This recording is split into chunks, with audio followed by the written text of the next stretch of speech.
ASN di era digital adalah menjadi pelayan publik yang mampu mengoptimalkan teknologi informasi dengan tetap berpegang pada nilai integritas dan profesionalisme untuk mewujudkan pemerintahan yang bersih, efektif, dan terpercaya. Yang pertama, profesional. Bagaimana kita bisa menguasai teknologi informasi untuk mendukung pelayanan publik digital dan selalu meningkatkan kompetensi agar mampu mengikuti perkembangan digital.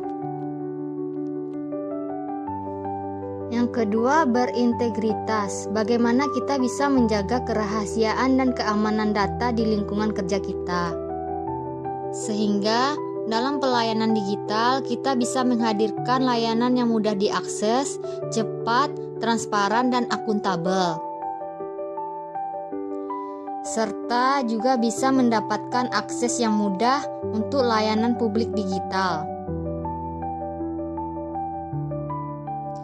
Sebagai contoh, dalam menggunakan sistem pelayanan digital ini, kita bisa menyelesaikan tugas dan tanggung jawab kita secara cepat dan tepat, dan memastikan data tercatat dengan rapi dan aman, sehingga kita bisa memberikan laporan berkala kepada atasan dengan transparan.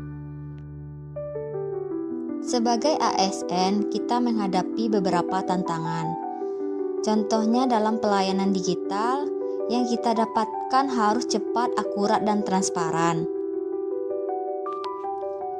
Selanjutnya, keputusannya harus berbasis data, bukan sekedar intuisi, serta di mana setiap langkahnya harus akuntabel dan keamanan datanya harus dijaga. Menjadi ASN yang profesional dan berintegritas di era digital memang menantang. Namun dengan sikap adaptif, inovatif, kolaboratif, dan selalu berakhlak, kita bisa mewujudkan pelayanan publik yang berkualitas dan membangun kepercayaan masyarakat.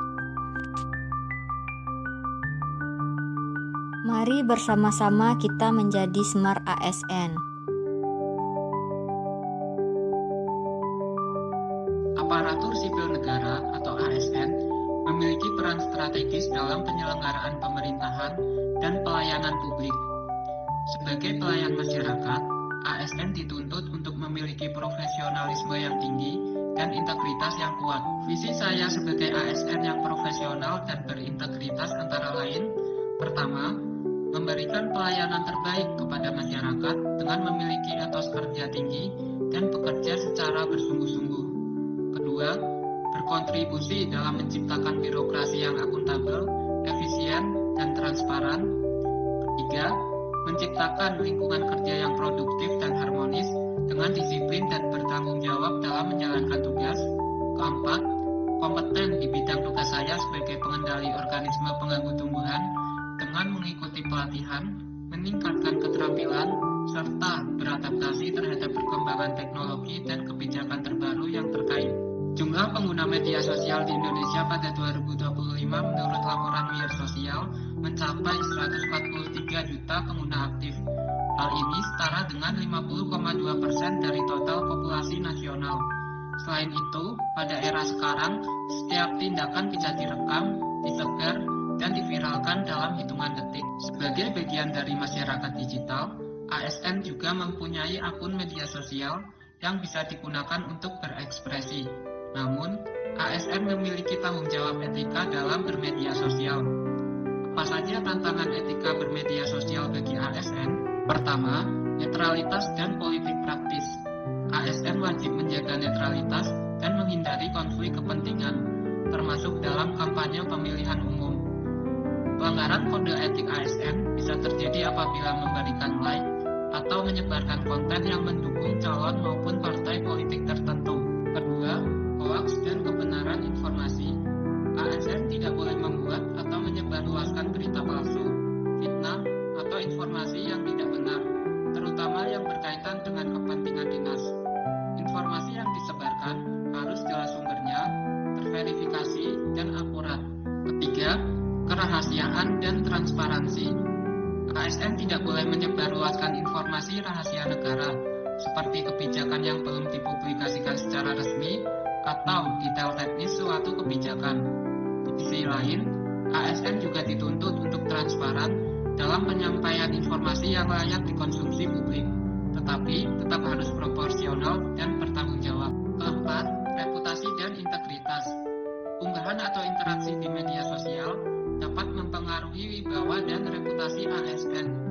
Oleh karena itu, ASN harus menghindari konten yang mengandung unsur pornografi, radikalisme, kebencian berdasarkan sara, atau tindakan yang melanggar kesusilaan. Kelima, privasi dan keseimbangan kehidupan pribadi. Keterbukaan yang berlebihan mengenai kehidupan pribadi dapat mengurangi wibawa. Maka, penting bagi ASN untuk menemukan keseimbangan antara menunjukkan sisi personalnya dengan tetap menjaga citra profesional sebagai pelayan publik. Keenam, produktivitas. Waktu yang tersita untuk berselancar di media sosial secara tidak terkontrol dapat mengganggu kualitas dan kuantitas pekerjaan pelayanan publik.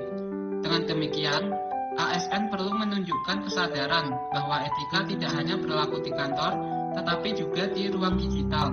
Menurut Surat Edaran Menteri Pan-RB Nomor 137 Tahun 2018 tentang penyebarluasan informasi melalui media sosial bagi ASN, ada 8 hal yang harus diperhatikan ASN. Mulai dari memegang teguh ideologi Pancasila dan UUD 1945, serta mengabdi kepada negara, rakyat Indonesia, profesional, dan tidak berpihak, hingga tidak memproduksi dan menyebarluaskan informasi sara, tidak melanggar kesusilaan, tidak melakukan perjudian, penghinaan, dan atau pencemaran nama baik, pemerasan, dan atau pengancaman.